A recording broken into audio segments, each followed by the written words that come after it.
प्रणाम सब गोटे के छठा गीत सुनबे छी सुने जाय जाओ। गोबर काढ़ गेलियै दीना नाथ गैया के बथान।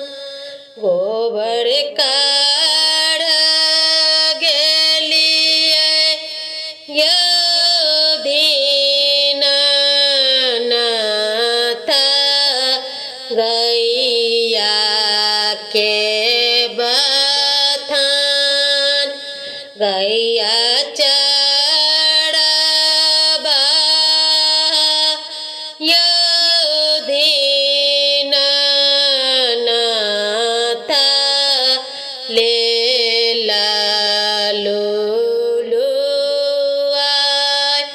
गैया चरबा दीना नाथ ले लुलुआय।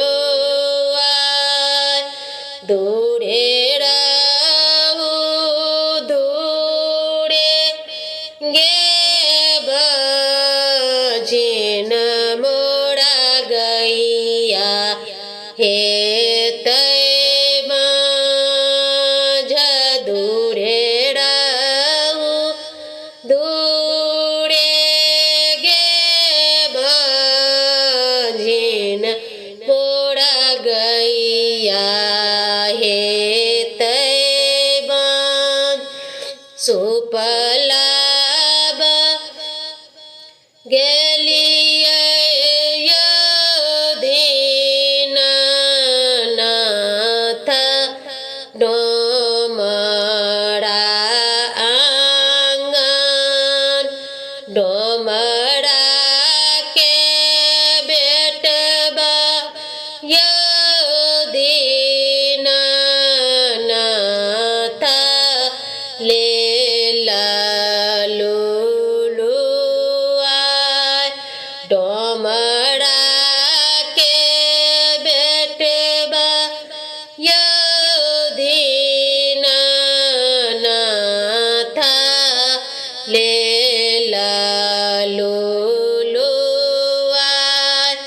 दूरे रहू दूरे गे बाजिन मोर डोमिनिया हे तैबाज।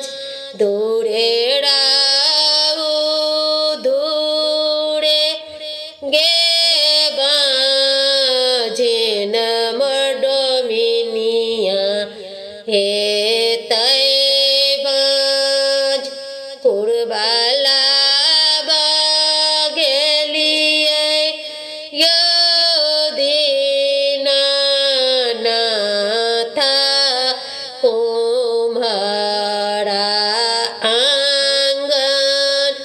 कुरबालाब गेलियै दीना नाथ कुम्हरा आंगन। कुम्हरा के बेटबा दीना नाथ ले लुलुआय। कुम्हरा के बेटबा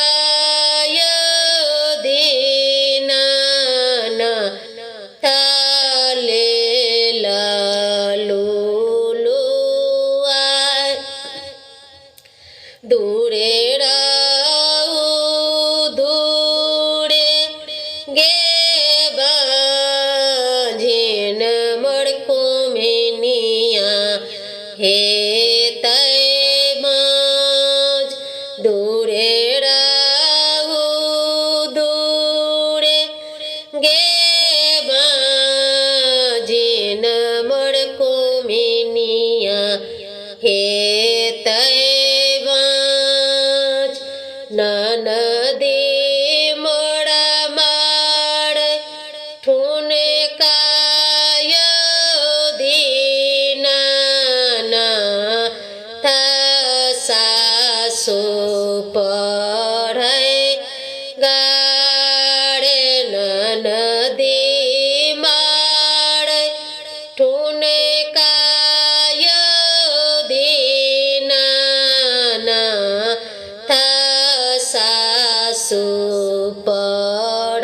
सुपडेगाड गोतनी उलहनमा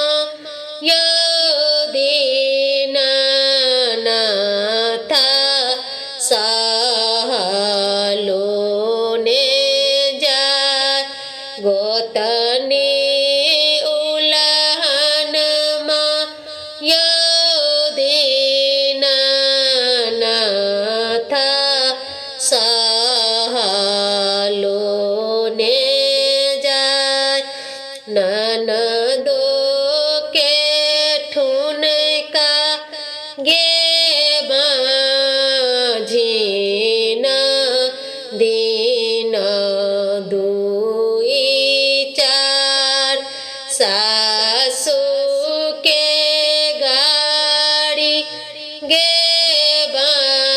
माझिन गंगा बही जाय ननदो के ठुनका गे माझिन दिन दुई चार सासू के गाड़ी गे